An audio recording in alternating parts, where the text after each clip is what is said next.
prinsip dari sebuah cerita. Sebelumnya kita simak dulu ya cerita itu.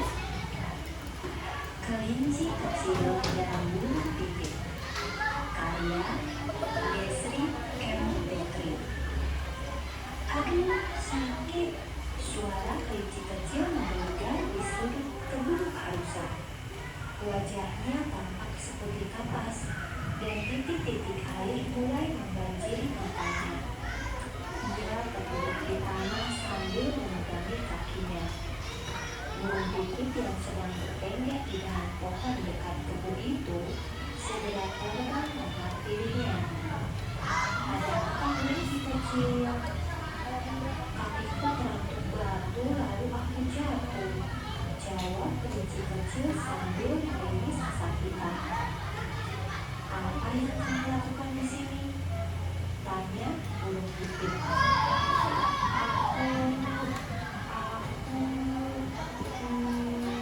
Aku mau mengambil motor itu.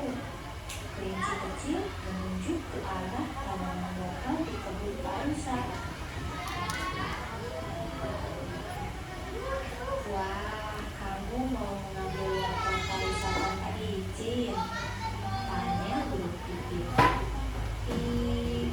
Iya, aku melihat daun-daun tanaman lokal itu berbagai memanggilku, jawab kelinci kecil dengan tertawa tertunduk. Sebaiknya kamu minta izin dulu ke Pak Rusa. Aku sering melihat Pak Rusa memberikan kelompok-kelompoknya ke binatang lain yang membantunya berkebun. Burung pipit menjelaskan. Mengapa kau berada di luar sana? Kasihku wajah hitam membayar aku supaya semua pemerintah tinggal di sana masing-masing. Saat ini ada wabah penyakit yang sedang menyebar ke seluruh hutan. Aku bosan, aku 2 minggu berdiam di sana, jawab kelinci kecil. Pikirannya menari-nari teringat pesan ibu tadi pagi. Ibuku bilang hanya ibu-ibu binatang yang boleh keluar secara bergantian untuk mencari persediaan makanan. Bila bertemu dengan binatang lain, tidak ada yang boleh bersentuhan. Harus menjaga jarak dan kebersihan supaya tidak tertular penyakit ini. Ibumu benar, kau seharusnya mengikuti perkataannya. Tegas burung pipit. Kau bisa membantu ibu membersihkan sarang, memasak atau berolahraga bersama. Saran burung pipit. Pipi kelinci kecil merona kemerahan, lalu dia berkata dengan suara lembut. Ibuku pun mengatakan hal yang sama, tetapi aku tidak mengajukannya. Dia bilang aku pergi dari sarang, dan inilah yang terjadi. Sebaiknya kau segera pulang dan meminta maaf pada ibumu, balas burung pipit. Iya, aku akan segera melakukannya. Terima kasih burung pipit sudah menyadarkanku. Kelinci kecil bergegas pulang dan berjanji dalam hati tidak akan mengulangi perbuatan ini lagi. Burung pipit tersenyum dan terbang jauh. Nah, sekarang setelah kita mendengar cerita tentang burung pipit dan kelinci kecil, tadi apa ceritanya? Kilas tentang apa? Ya, kelincinya bosan karena ada wabah penyakit. Terus dia nggak boleh keluar rumah. Mungkin pas COVID kali ya kelincinya. Terus dia karena dia bosan dia keluar rumah mau ngambil wortel punya Pak Tani tanpa izin. Ya Pak Rusa tanpa izin. Terus apa yang terjadi sama kelinci? Jatuh, keselandung, nangis dia. Terus akhirnya dia ketemu burung pipit dan diberi ya dinasehati. Kemudian dia minta maaf sama ibunya. Nah, sekarang kita analisis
membaca sampai habis, lalu kita ambil intisari amanat apa yang mau dikasih sama penulis.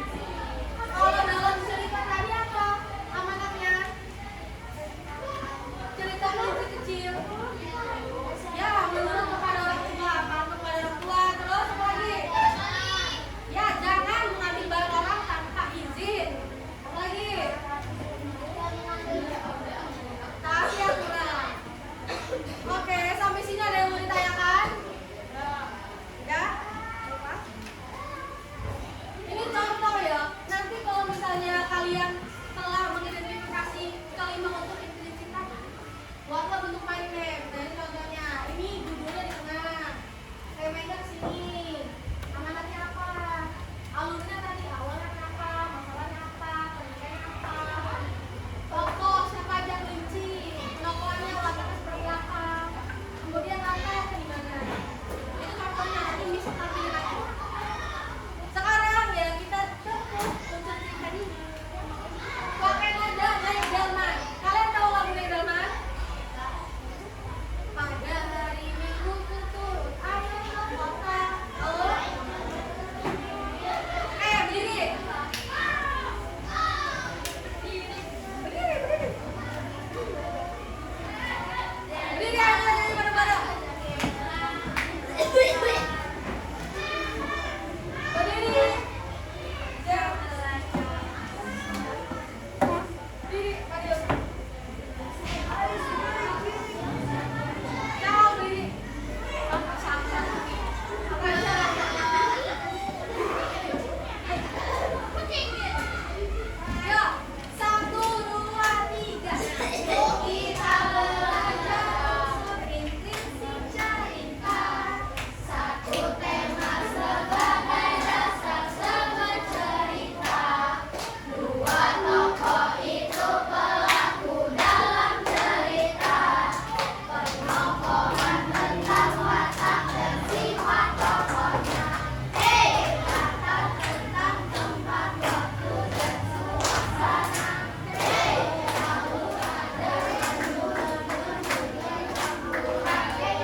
bersorak gembira. Dan Hipokat terbangun dan berlari sekencang mungkin. Namun temannya sudah terlambat. Kura-kura Minang yang lebih dulu sampai di terakhir mengikuti cepat pun tertunduk malu dan menyadari bahwa